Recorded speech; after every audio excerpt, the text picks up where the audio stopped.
Good evening, and welcome to a production here, another Facebook Live here on blackdoctor.org. I am Ellis Dean, your host moderator for this evening, and I am really happy to be here. It's been a while. Folks. I haven't seen y'all since I think the last time I did a show was in November. So this is my first show in 2024, and what a way to kick off the new year is in January, which is Glaucoma Awareness Month, and we are going to be talking on our Seeing in the Eye to Eye program all about glaucoma. So we've got two wonderful specialists that are going to talk to you. We're going to be talking about kids. We're going to be talking about adults. We're going to be talking about what is glaucoma and how can you be treated? How can you prevent it? Is there something that you can do for you and your family in terms of glaucoma? Couple of things I need you to do before we meet our guest. Number one, I need you to let us know where you're watching from. So please, in the comment section, drop your city and state, rep your city and state in the comment section. We'd like to know. We'll give you a shout out as the show progresses.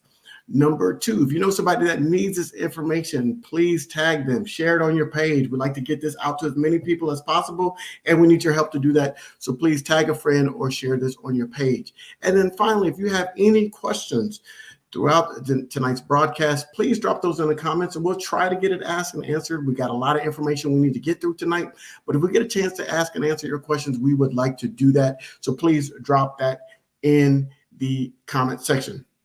And finally, before we bring on our guest, I would like to let you know that this is for information purposes only. So if you have any eye issues, if you are suffering from, if you're being treated for glaucoma right now or any other eye condition, please do not make any changes or alterations to your treatment plan without first speaking to who care you're under right now. This is for information to get that conversation going. You might hear something different tonight. Then you can go have that conversation with your specialist, but do not make any alterations to any treatment plans. Okay, you with me?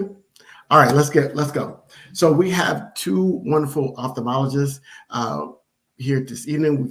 We have Dr. Daniel LaRoche.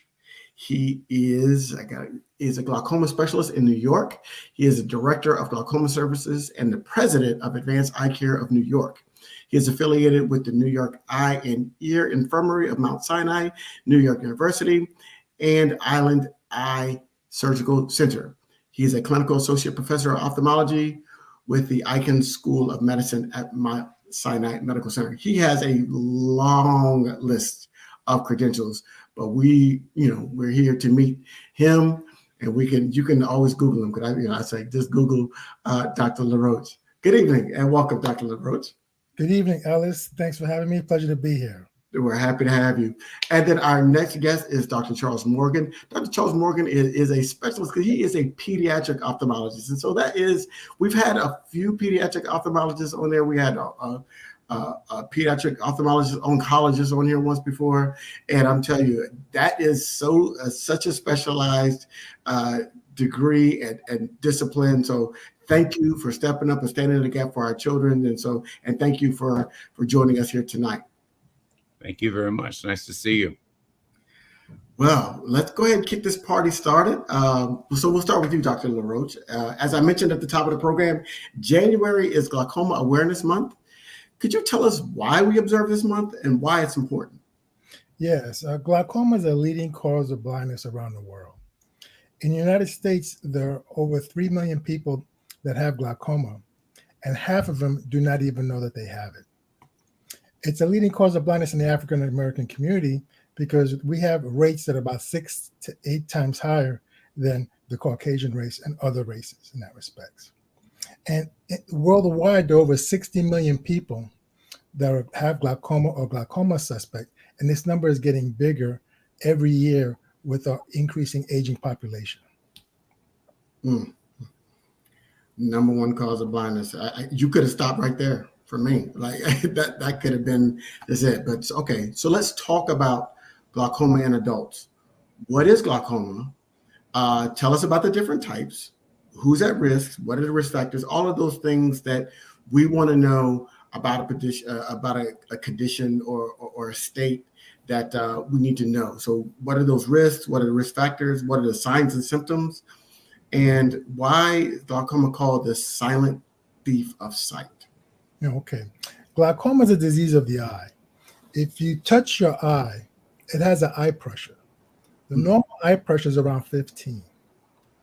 When the eye pressure goes higher to about 18 or higher, that can cause damage to the optic nerve, which is the nerve that connects the eye to the brain, that can lead to slow progressive loss of vision. It's called a silent thief of sight because you don't feel it.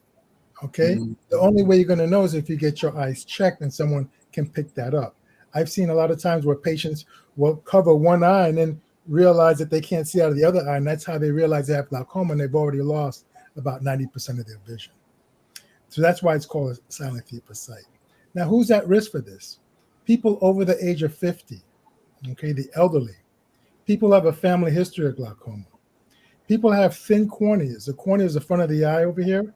If your cornea is very thin, that makes you at higher risk for glaucoma. People that are nearsighted or farsighted. So that's why it's important to get your eyes checked every year. And most glaucoma is asymptomatic where you don't feel it. But there is a certain type of glaucoma called angle closure glaucoma that can have a high pressure, pain, and redness in the eye with decreased vision. So that's one of the few glaucomas you can actually feel and have some symptoms, but most of it is not. So that's why it's very important to get your eyes checked. You know, that's the first time I've ever heard it called the silent. You know, because I know about high blood pressure, they call that the silent killer. So glaucoma is another silent. So people, that's why you got to go get checked because you just can't. You're always going to have pain. So, what are some ways to lessen the chances of getting glaucoma in patients who are like me, over 50 years old? Well, first I would say make sure you get an eye examination. Okay, an annual eye examination is one thing. Okay, but we also developed what's called the LaRoche glaucoma calculator. You can Google that and the calculator will come up. It looks at three factors: your age, your eye pressure, and the corneal thickness. Okay, and when you put your numbers in there, it will give you a score. If you have a score of 0 to 5, you're low risk and you don't have to worry about it. Get your eye exam checked next year. If you have a score of 6 or higher, you're higher risk and you should be checked right away. Now, we have good news. With early treatment and with earlier surgery, we can help prevent blindness from glaucoma. The most common cause of glaucoma is the enlarging lens in the eye in the elderly. When the lens gets larger, this increases the eye pressure. And we can intervene by doing earlier cataract surgery and microinvasive glaucoma surgery to help reduce the risk of developing glaucoma and blindness as well. So I just put in the comment section for people watching the link to that LaRoche, the eye calculator. So there's a link. You can click on that link. Don't do it now because the show's still going. But you can click on that link after the show, save it for later. Click on it, bring it up in another window so you can check it out and get that calculation. I see we've got some folks coming in from Minnesota. Swan is saying they do feel the pressure. So you might want to start making an appointment if you haven't had the appointment set as of yet. So yeah, that's great. That's great. You got a calculator there. So finally, one of the things that we all want to know when we're talking about a medical condition is what are the current treatments for glaucoma? Yes. Okay. The most common treatment is medical therapy with eye drops. People will take eye drops once a day, twice a day, 3 times a day, and that helps to lower the eye pressure to bring it down to more normal range. But despite eye drops, the problem with that is that people forget to take the eye drops. Sometimes they can't afford the eye drops. And sometimes they need multiple eye drops that they can't keep track of. And so despite eye drops, we've seen a lot of people slowly continue to lose vision over time. Now, if you can't take the eye drops, there is a laser treatment called SLT that you can do that helps to lower the eye pressure by about 30%, but it wears off after several months. It doesn't last forever. It's not a long-term solution. And then you come to surgery. Earlier surgery in people over 50, like earlier cataract surgery, microinvasive glaucoma surgery, is a lot safer today than it was 25 years ago when our machines weren't as good. Now we have great machines. It's an outpatient procedure. You don't have to sleep over at the hospital. The actual procedure could take about 15 minutes and you go home the same day. You'll see, in many cases, you can see better the next day. So this earlier cataract and microinvasive glaucoma surgery is what I like to offer early on with patients and have that conversation. In patients with advanced glaucoma, where it's very advanced, that might not be enough because you have to really lower the pressure to an 8 to 12 range, which is very low. And you may need a larger procedure like a trabeculectomy or a glaucoma tube shunt. But research and our data shows that by doing these earlier surgical interventions, those patients do visually much better to preserve their vision when they have glaucoma. So we were doing a show on retinopathy. We did a series on retinopathy, and they always the doctor that we were doing it with would always talk about biologics. Are there any biologics that are involved in the treatment of glaucoma? When you say biologics, you mean like medications, eye drops? Medications, yes. I mean, I guess that falls under biologics. There's eye drops. There's prostaglandins, where you put once a day, and that works by lowering the eye pressure at night. And there's different classes of medications. There's beta blockers, okay, that lower eye pressure as well. Those can have a little more side effects affecting the heart and breathing. There's alpha agonists. So there's a variety. I don't want to get too technical. Right. There are a variety of medications that can be used for glaucoma. For eye drops in terms of lowering the pressure. And we use biologics in surgery like mitomycin C for trabeculectomy to help modify healing. So there's a variety of different things that can be used for that as well. No, it's good. So I think just for our audience sake, the drops are the kind of the base starting, and then there's different levels of surgical procedures that can be done in order to treat glaucoma. So that's great to know. Thank you for that. So, Dr. Morgan, let's talk about kids. So, 50 is typically when we start seeing it. Older adults, middle age to older adults. Can children get glaucoma? The answer to that question is a definite yes. Okay. Dr. LaRoche did an excellent job giving us an overview of how glaucoma presents or doesn't necessarily present in adults. Children are completely different. Children tend to display symptoms, which is actually a good thing because it gives parents some sense that something is going wrong and they get to the doctor sooner to get treatment.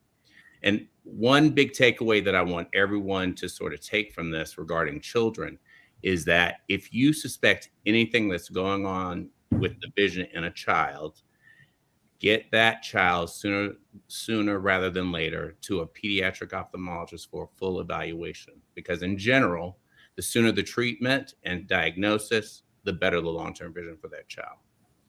But with glaucoma, it's not as common in children as it is in adults. It happens in 1 in about 10,000 births, but there are certain communities and countries where it can be more frequent, like 1 in 2,500. And that's in societies where relatives are able to marry one another. So that suggests that there is a hereditary component, but the majority of pediatric glaucoma is just random. Okay, so that was my next question. What causes pediatric glaucoma? Is it, you said it's random. Is there I know you also talked about there's a hereditary factor, right, but it feels more random for kids getting pediatric glaucoma? It tends to be more random, though there are certain types that have a hereditary component. Okay. Unlike adults, children are at the beginning of their visual phase. So about 10 years ago, the World Glaucoma Association and the Childhood Glaucoma Research Network sort of reorganized the way we think about pediatric glaucoma. Just very simplistically, there's primary glaucoma and secondary glaucoma. Okay. Primary glaucoma, the eye is born relatively normal, but the equipment doesn't work. It doesn't filter out the fluid. Secondary glaucoma, there's an abnormality in the eye that they're either born with or they develop, and it doesn't allow the fluid to filter out. So the audience might be thinking, what's the big deal about primary and secondary? So there are two reasons why we look at this. Number one is the way the doctor thinks about how the glaucoma is affecting the child. And if they're thinking about it in the proper way, they can implement the proper treatment. Number two, primary glaucomas tend to respond in general better to treatment, surgery or medicine, whereas secondary glaucomas are more complicated and difficult to treat and have a longer period of treatment, sometimes for the rest of their life. Okay. So I guess it's, So you want the primary if you're going to get it. I don't think you want childhood glaucoma. So what are some of the warning signs that a parent should notice in their child to let them know that they might have glaucoma? And then how is that pediatric glaucoma diagnosed? So I'm going to give the audience 5 things to look for. Okay. Number 1, excessive tearing. Those children tear a lot. It's not associated with mucus or a crusting of the eye, but those children tear a lot. Number 2, excessive blinking. Those children tend to blink because their eye is uncomfortable. So if you see a child blinking constantly, you want to think of that. Number 3, avoiding the light. If children don't really look away from the light, but if they're actively avoiding the light, covering themselves, burying themselves in your chest, they are uncomfortable because sometimes glaucoma eyes, they are very, very sensitive to light. Number 4, different size eyes. If you think that one eye is bigger than the other, you should be suspicious of glaucoma. And this is one thing that's very different from adult glaucoma. In the first couple of years of life, the eyeball of a child can grow because it's growing with them as they grow. However, that can happen because the outside shell is very soft. But you can imagine if there's a lot of fluid that builds up inside that soft shell and it creates a lot of pressure, it can make the eyeball swell even more and get even bigger. Mm-hmm. So that is unique to children less than 3 years of age. Their eye can get bigger. So their eye can be different sizes. I get a little worried when I see these parents come in. Oh, doesn't my child have beautiful big eyes? Sometimes those eyes can be a little too big. So honestly, the first thing I do is I measure the corneas to make sure they're not too big. And number 5, cloudy corneas. So if I look at a person and I see their beautiful brown eyes, blue eyes, gray eyes, I'm looking at the inside of their eye, but I'm looking through that clear window or windshield in the front of the eye.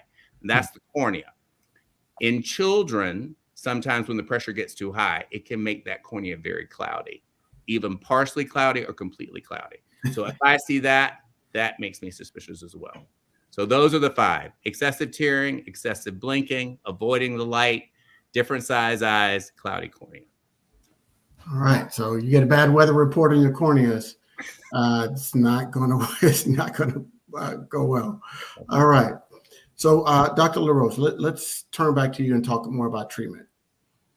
What are the treatment options for pediatric glaucoma, and how is treating glaucoma in children more challenging than adults? Okay. Well, Charles did a great job describing the difference of glaucoma in kids compared to adults. And when you have a child with glaucoma, their drain is not developed properly. Okay. So that's going to be like an immediate surgical need and treatment that needs to be done. Unlike adults, when you're younger than adults, you have a normal drain, but then it becomes abnormal and you develop the glaucoma. The child right off the bat has an abnormal drain. And so you're going to need to intervene surgically for that. And so when Charles identifies the child in the office, he'll often will send it to me for the surgery. And what I have to do is I'll have what's different to the child. An adult I could examine in the office.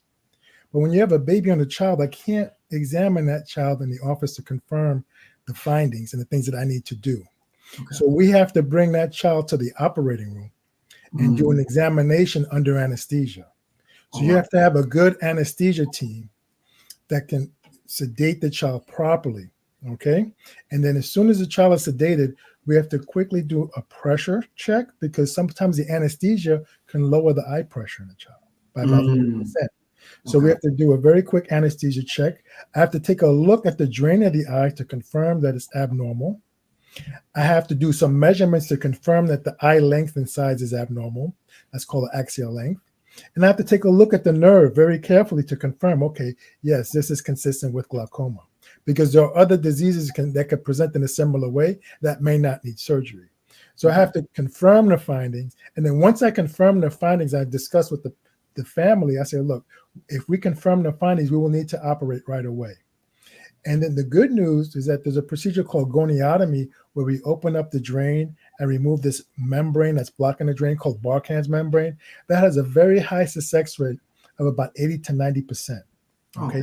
And these kids can do very well. And so that's why it's important to not wait for surgery, not delay surgery, not try a herbal treatment or something like that. Get this treatment done.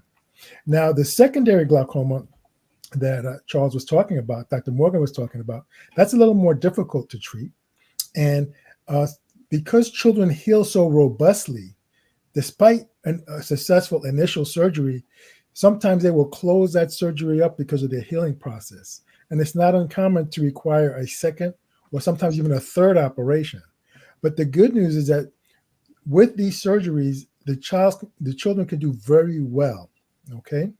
But the key is getting in early, identifying it early, get the surgery done early, follow up with your glaucoma doctor, and also with the pediatric ophthalmologist. So those are the things that need to be done. And those are the things that the parents need to be aware of some of the differences. Oh, okay. But that's good to know. There's a high kind of success rate on that surgery. So that is really, really good to know. So Dr. Morgan, what do parents need to know about follow-up treatment and eye care after the treatment? What are possible long-term visual issues that a child might suffer if they have pediatric glaucoma? Well, first of all, the parent needs to know that they need to develop a very good relationship with me and with the glaucoma specialist, because I'm going to be working very closely with them. One of the big things they can get is impaired vision, because sometimes when that cloudy window is covering the eye of that child is not getting the input and that it needs to develop vision, because that input has to go to the brain, because your brain has to develop real in those visual pathways in order for you to see really clearly. But fortunately, a lot of times after the glaucoma is treated, I can sometimes reverse that, because children are growing up. If there's not a lot of damage as a result of the glaucoma, I can sometimes reverse some of that vision by patching them. Second thing, as I said before, the eye can get bigger. So in general, big eyes are nearsighted. Children don't tend to start off being nearsighted because they're small. But if they are nearsighted, or if there's a difference between the two eyes, if one eye has glaucoma and the other one doesn't, it's very important for me to give them the accurate prescription so that they can see to their fullest. And I'm also going to try and patch them.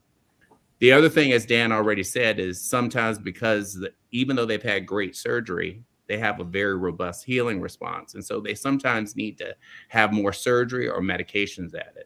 So if I'm following them and I'm seeing those pressures are going up, I'm going to send them back to Dan and say, Dan, help me here. What are we going to do just to control that? And lastly, some of these kids, unfortunately, just due to their disease, don't get great vision. They unfortunately have poor vision, and it's no one's fault. It's just the disease process. So it's important for those children to get referred to services for the visually impaired, so that those services can get them adapted to the school environment, to their personal environment, so they can thrive. Just because the child is visually impaired doesn't mean they can't thrive and have a very productive life. Absolutely. That's great. That's good to know. So I think we may have touched on this earlier, Dr. LaRoche, but I was just curious in terms of, are African Americans disproportionately impacted by glaucoma? Yes. African Americans have a 6 to 8 times higher rate of glaucoma and higher rates of blindness. The main reason for that is one, lack of access to care. In the United States, Blacks have 30% decreased access to cataract surgery.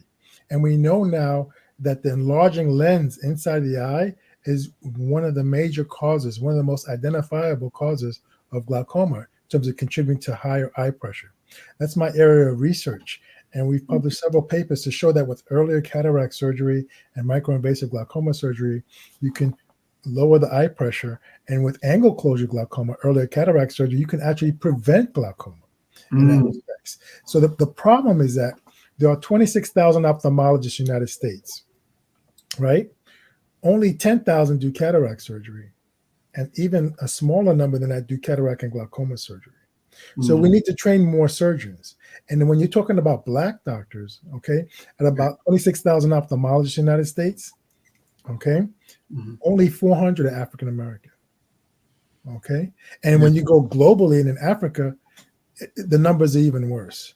So we need to train more Black doctors, because Black doctors tend to work in Black communities and service a lot of African American patients and patients of African descent, and get this information out there. So I'm glad blackdoctor.org is doing this to help get the information out there.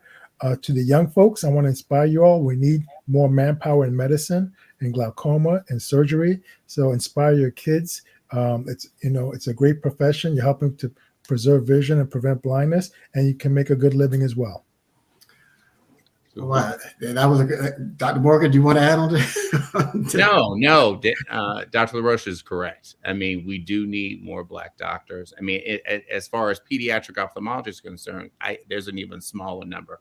I think that we may be in the teens in terms of pediatric ophthalmologists, but it's important to really be able to intervene with these children. I have a significant number of Black patients in my office, and sometimes some of these kids get missed. So it's very important for me to really sort of make an impact early. Those first 10 years of life is very, very foundational for your long-term vision, and those children need to get in.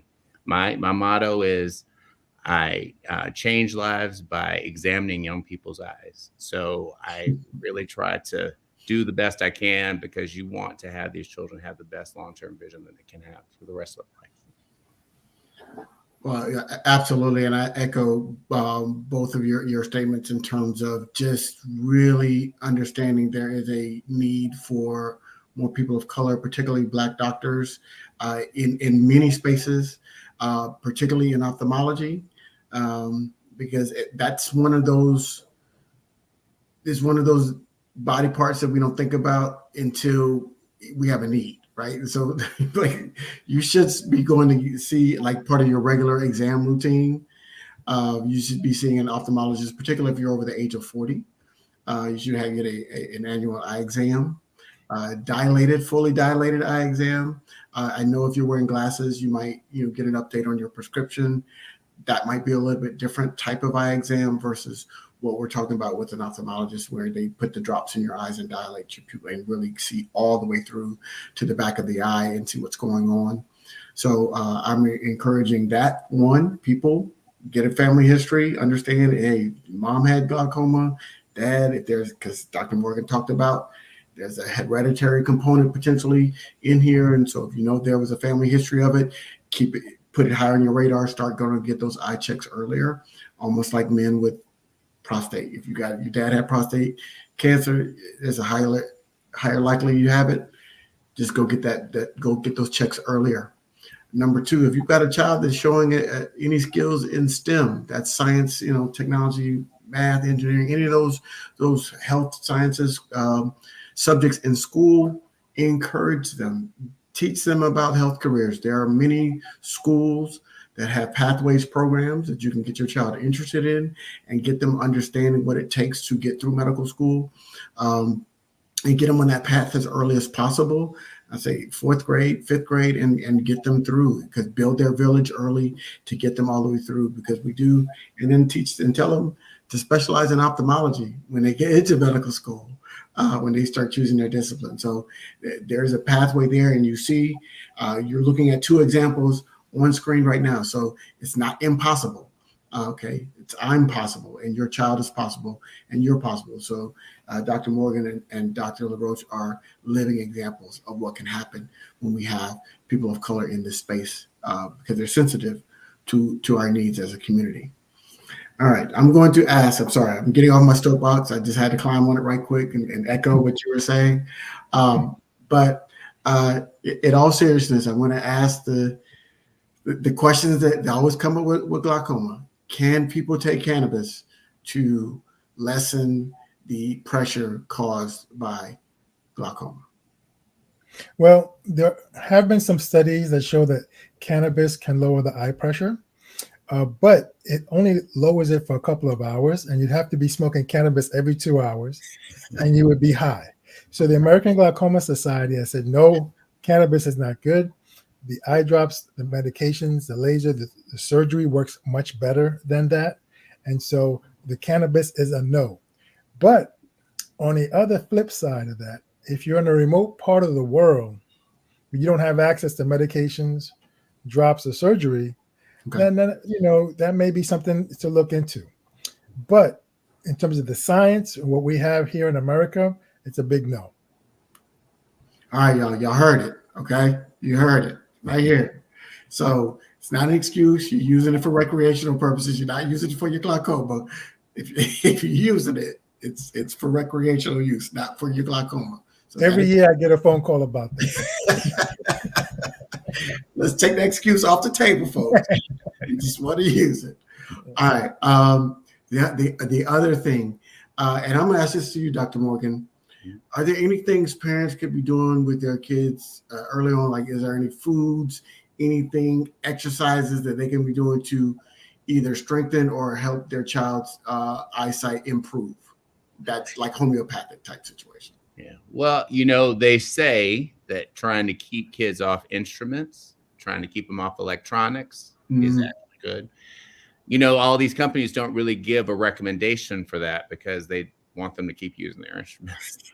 So I tell them, I try to encourage the younger kids not to be on the instruments more than an hour a day.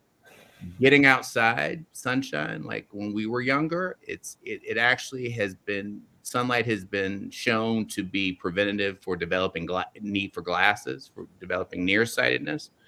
So I'd say eating clean and healthy. Eating carrots doesn't necessarily help.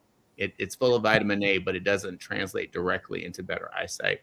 But I'd say try to minimize the electronics, get outside to get that sunlight, to get some preventative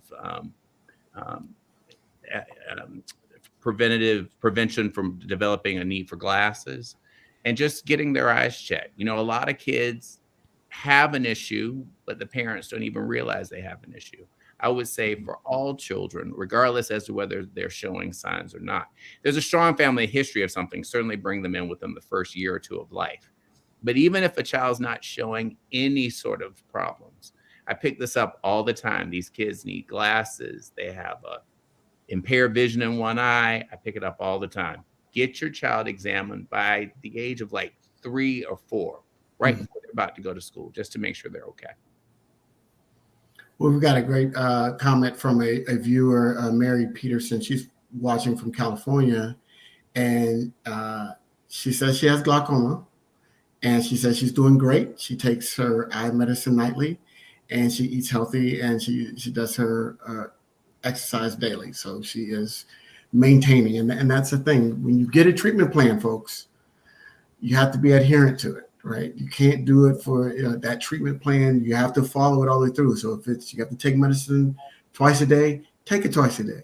And you can't don't deviate from that, because that could set you back, and it could cause some other problems. So make sure that you're following up, and when you set that follow-up appointment, you keep it. Right, Dr. LaRoche, Dr. Morgan have the same 24 hours in a day that we have, and so they given the part of that day to you. When you set that appointment, you're not showing up, it not only disrupts their day, it disrupts yours and sets you back with regards to your eye treatment. So I'm going to say it for you guys, because I know y'all got to be nice. Dr. LaRoche, Dr. Brooke, y'all should be nice. I'm going to say it for you. Don't do that. That's disrespectful, and it's really setting your treatment plan back by not showing up for appointments, or not even reschedule it. If you can't make it, reschedule it. Set it for a time that you can make it.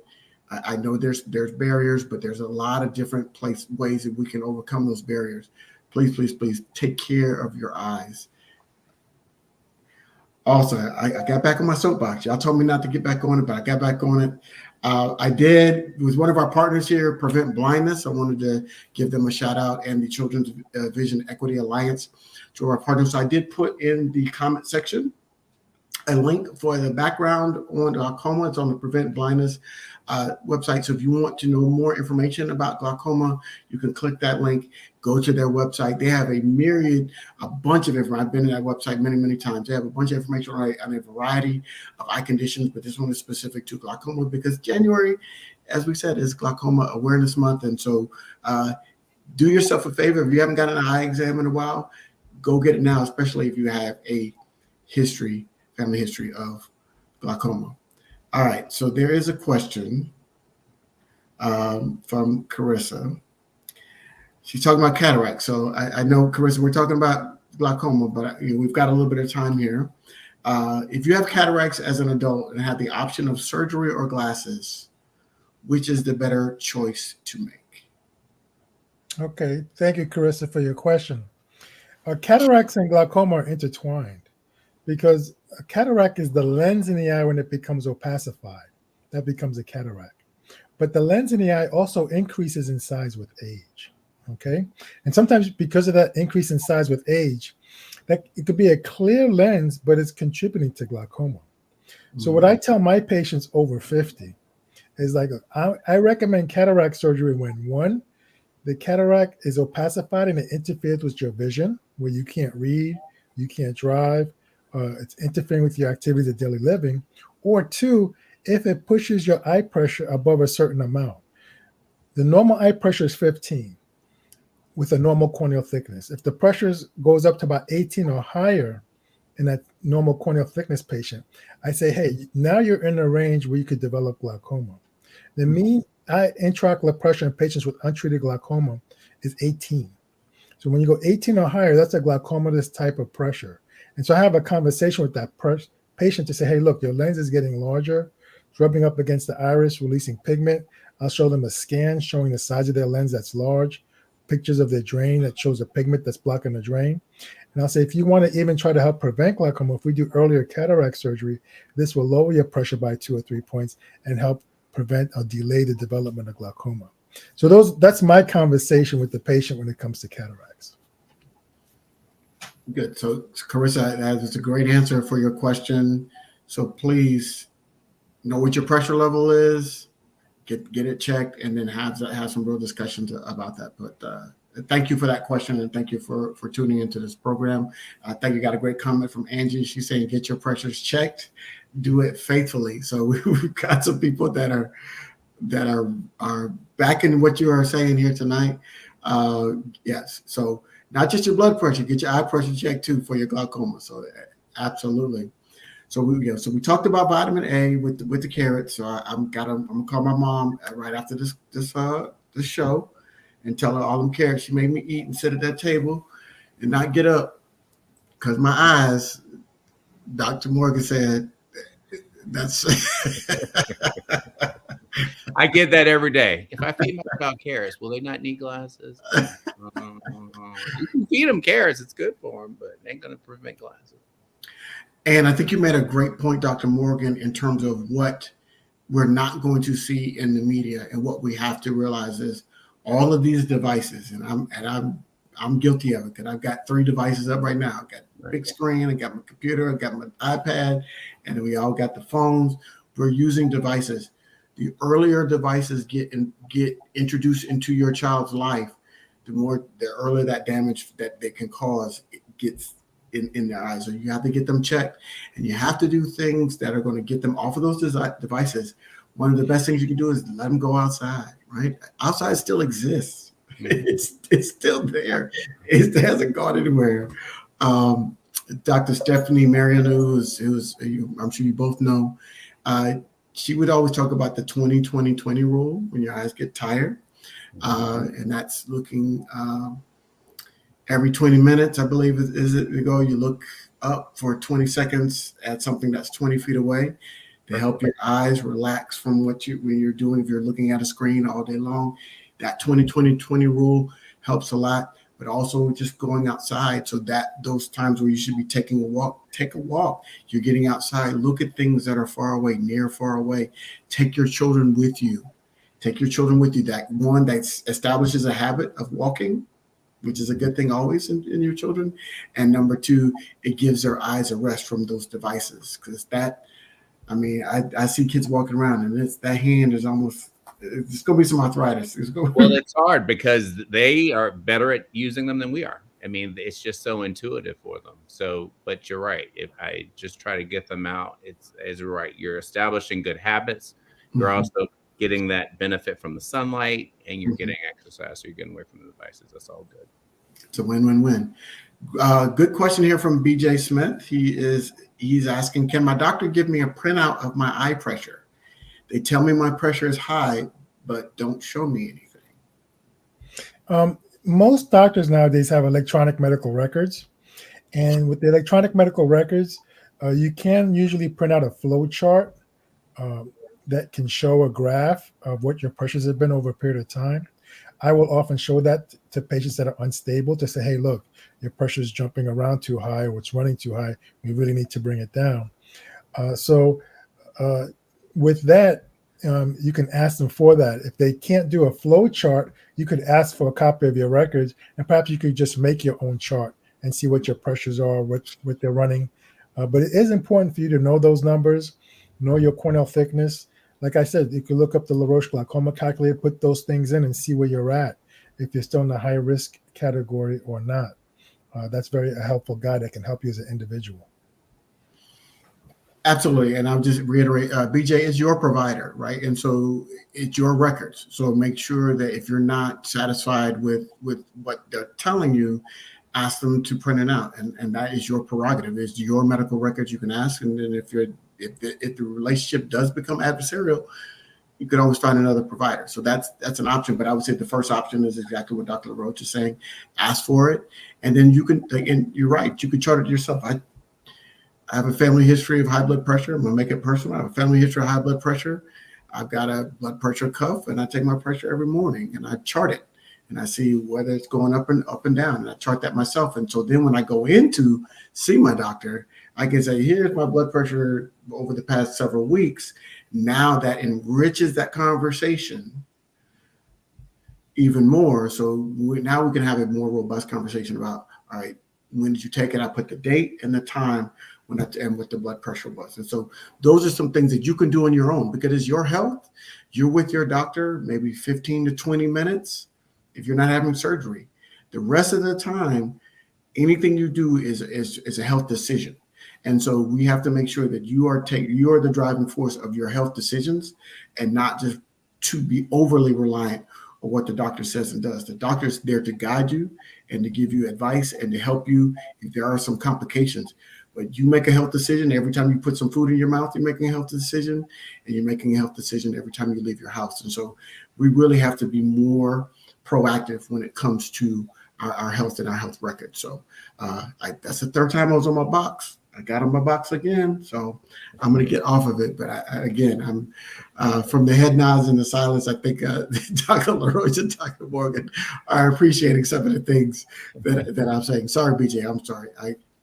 I assume BJ it's a female. BJ is a female. So sorry, my apologies for that, BJ. So ask for your chart. If they can't give it, you can just ask for the number. If they don't have a chart they can give you, ask what your numbers were, and then you can chart that yourself and say, as Dr. LaRoche said earlier, that you said normal adult pressure is 15. On the mean. The mean is 15. When you get to that 18 number, that's when you start dipping into that glaucoma range. So you want to be 15 and below, Dr. LaRoche? Yeah, it also depends on your corneal thickness. These numbers I'm giving you are based on normal corneal thickness.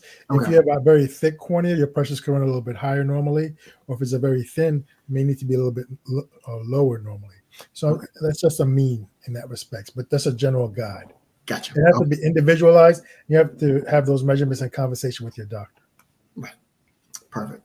So corneal thickness, pressure, there's a ratio. Have that conversation, write your numbers down, have your journal, whatever. I have a nice little notebook here that I keep a journal, or if you want to use the notes on your phone, if you don't want to write it down, there's a notes function on your phone that you can just jot it down. It just takes 10 seconds, and that 10 seconds enhances the conversation the next time you come back, because you can say, oh, here's what my pressure has been over time.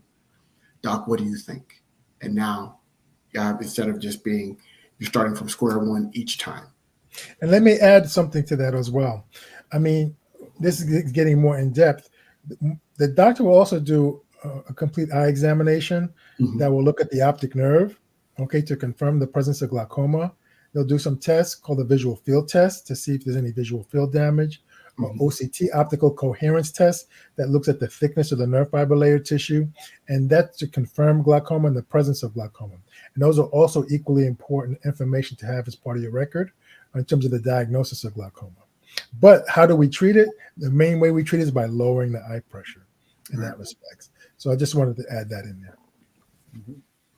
Is there any role, because I know in a lot of these programs we talk about mental health and stress. Is there any role that does mental health or stress play in your eye health at all? Absolutely. In addition to diet, a healthy diet with leafy green vegetables, drinking water, staying away from the starches and rice and sodas that make you gain weight, exercise, walking 8,000 steps a day is very important, and meditation, relaxation, relaxing 10, 15 minutes a day, deep breathing through your nose, and just relaxing in a quiet space that you're comfortable with can lower your eye pressure by about 20%, can lower your blood pressure by 20%, reduces your stress hormones. So all those things are a very important part of glaucoma care, glaucoma treatment, but also over your overall health as well.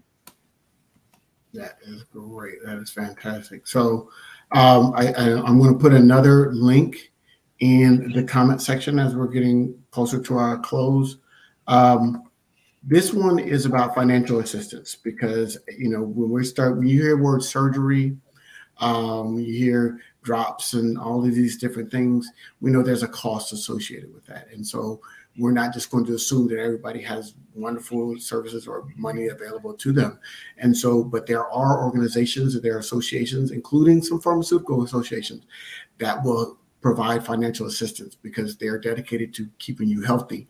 And so don't let finances be a barrier. So I'm going to put a link in there in the comment section that you can, from our friends at Prevent Blindness, that they've got some glaucoma financial assistance information. So if you do happen to have surgery or some other kind of more complicated procedure to relieve the pressure of glaucoma, there is some financial assistance. So don't just let that be a barrier to seeking treatment. Please, please, please, explore all your avenues before you just throw your hands up. Throwing your hands up is not an option, because that is going to lose your sight. I'd just like to make a quick comment, Ellis, about the financial component. We live in a country that doesn't really have universal health care. Right. And every day I see patients who, lose their health insurance because maybe they lost their job or they're switching jobs, and that interrupts their care. And so one of the things I like to do, now that surgery is so much safer with earlier cataract surgery and microinvasive glaucoma surgery, I like to offer that as an earlier option, because that can get you off of eye drops when performed early enough. And studies have shown the longer you keep people on eye drops for greater than 5 years, that decreases the success of early cataract surgery and microinvasive glaucoma surgery as well. So we're offering that in people who are skilled surgeons that are experienced with this, and we're getting great outcomes with that. So that's another option to reduce your costs, the cost of using several eye drops, and taking advantage of your insurance when you have it, because sometimes you can lose it and you don't realize it, and then it's hard to access care. I would add that, I'd add for kids too. Get the kids in, even if you feel like it's hard. A lot of doctors will sometimes work with you to make sure that you get that child examined. So, don't let that be a barrier. If that child actually has an issue, get them in as soon as possible. Absolutely. Absolutely. So speaking of children, I did put another link in the comment section, and this is specifically for glaucoma in children. It's a glossary of glaucoma in children. So you can click that link and learn more about glaucoma in children. As we learned earlier tonight, it does happen. It's rare, but it does happen in children, and there's two types. And so you've got to get that diagnosis early on. And there's 5, and we're going to go through those 5 again here. 5 symptoms that children show. That is excessive tearing, excessive blinking, avoiding light, different size eyes. One eye might be bigger than the other, or they're larger, both eyes are larger, and then cloudy corneas. So those are 5 symptoms that if your child is displaying those symptoms, you might want to take them in to get them checked, because it could be an early sign of pediatric glaucoma. All right, gentlemen, as we are wrapping up here, I'd like to get, if you have any final thoughts, anything that you wanted to say but didn't get a chance to say, or if there's anything that you want to reiterate that you've already said tonight, that you want people to take away with them as we're wrapping up this program. We'll start with you, Dr. LaRoche. Okay, great. Well, thank you for the opportunity to talk about glaucoma. I want to thank the audience for their questions as well. The main thing is, 1, get your eyes checked every year. For blackdoctor.org, if you're looking for a black eye doctor, there is a website called blackeyecareperspective.com, where you can find black ophthalmologists and optometrists around the country that can get you plugged in. Also want to thank the National Medical Association Ophthalmology section, and there are more videos or information on glaucoma on the NMA ITV website as well. I want to thank, and there's resources on the American Academy of Ophthalmology website, and Prevent Blindness, I want to thank, and the Prevent Blindness website for additional information. So there's a lot of information that's out there. Like I said, also, if you personally want to check yourself to see if you're low risk or high risk for glaucoma, you can check out the free LaRoche glaucoma calculator, where you put your age, your eye pressure, your central corneal thickness, and you can monitor yourself over time as well. So thank you, blackdoctor.org. Absolutely. And Dr. Morgan. Thank you very much for the opportunity to come on and speak about kids. Again, pediatric glaucoma is very rare, but it can have devastating visual impact on kids. Again, what I would like to say again, if you notice anything about your child that's unusual in terms of their vision, get them evaluated early by a pediatric ophthalmologist. Again, early treatment and diagnosis tends to give better long-term vision. I'd say that if you are looking for a pediatric ophthalmologist who's trained to actually not only diagnose but treat your child appropriately, I would go to aapos.org, which is the American Academy for Pediatric Ophthalmology and Strabismus. I'd also like to thank the NMA ophthalmology section as well. Again, like I said, I improve lives by examining young people's eyes. I love that. I love that. So thank you all. Thank you again for joining us, for sticking with us. Thank you for the people that gave great questions and comments. I want to thank our partners at the Children's Vision Equity Alliance, the National Eye Institute, as well as Prevent Blindness, for sponsoring these monthly programs. The Seeing Eye to Eye series has been going on for almost 2 years now. I think we'll be up to our 2nd anniversary coming up this year in 2024. So, and we've covered a variety of topics, and I always look forward to these shows every single month, because it really does it makes a great difference in our eye care. So thank you both for joining us this evening. Thank you, everybody. Thank you to our partners, and we'll see y'all next time here on Black Doctor